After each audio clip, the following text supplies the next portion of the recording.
Hey guys, what's up? It's your boy TTT, and I am at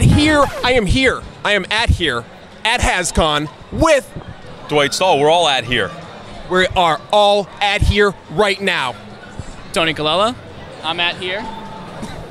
Ryan Ting, also here.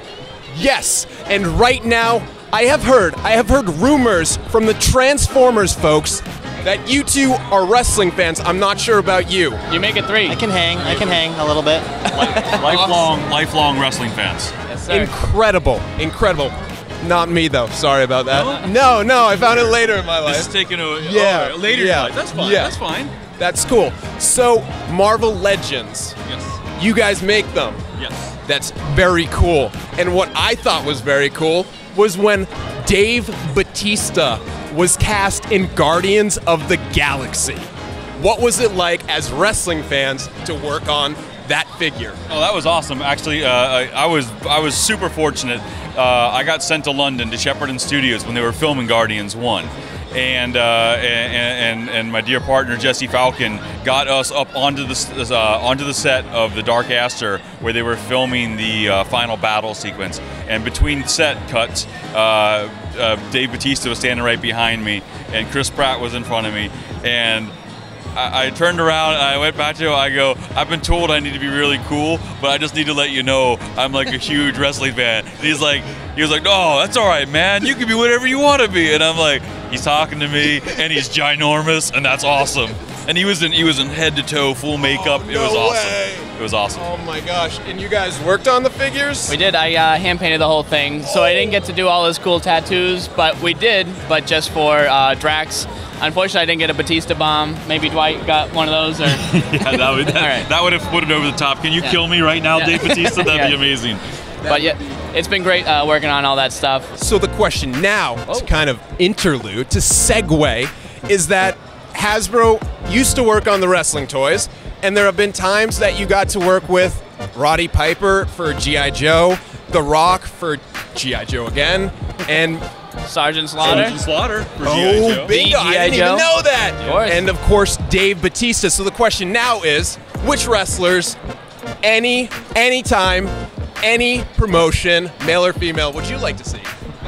In the toy line? In Marvel Legends. In Marvel, a Marvel my- Legends wow. wrestling crossover. Wow, Okay. that's a big bomb to throw on us without any prep, man. Yeah, so it would be probably for a film or Netflix. Okay, well, I gotta stick with my boy Sarge. He's a wonderful man. He's another person that I legitimately call a friend, and he is just fantastic to be around. He's a wonderful, kind gentleman, and I think just he is a character in and of himself. So I think that alone could make him stand out, and he would be an amazing. I don't know, maybe he could work with Talbot or General Ross. You know, he could be another of the hierarchy of the Marvel military elite. That would be very cool. What about you guys? Well, I'm a big heel mark, so I would probably go with Kevin Owens. Maybe put him in some Hydra, just like really just dish some dirt on some people, and yeah, I would love something like that. I think he's got the charisma for it, and as a Hydra agent, I think he could pull it off. Yeah, I agree. I'll just give a shout out to Zack Ryder, who does a lot of toy unboxings. We got to meet him at Comic-Con. He works with Star Wars, our partners on Black Series. He's doing some Legend stuff for us now, and so I'll say Zack just because I know he's actually a fan of the toys himself. Yeah, I agree. His Hasbro WWF collection is the best in the world, I think. I think. I know about Marvel Legends too. Shocker. So is it okay if I ask real questions? Wait, who would you want to see? Oh, who would I want to see? flipping this All on right. you. You're not All getting right. out of this. How about this? Awesome Kong Okay. and maybe CM Punk.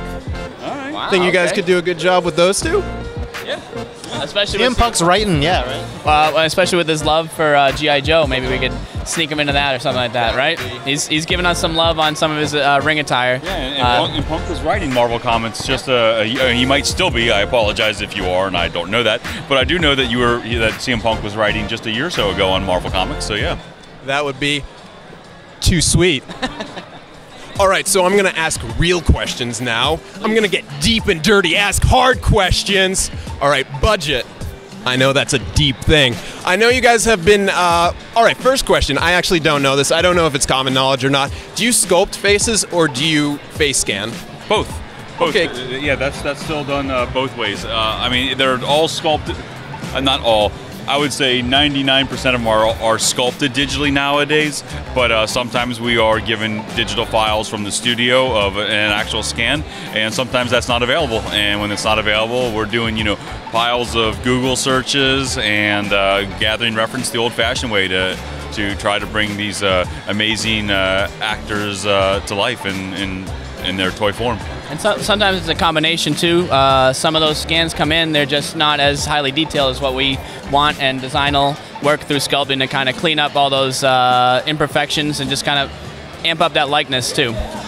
Cool, well thanks for that. I'm gonna segue again. This is the segue interview. So budget, I know you guys announced and actually have figures out. I'll cut in some sick footage of them, of actually, instead of painting the faces, you like print on them. I'm not sure how that works, but budget-wise, is that more expensive of a process? Because I feel like that's the future of toys, and it's great that you guys jumped on it this early. It's not about the cost.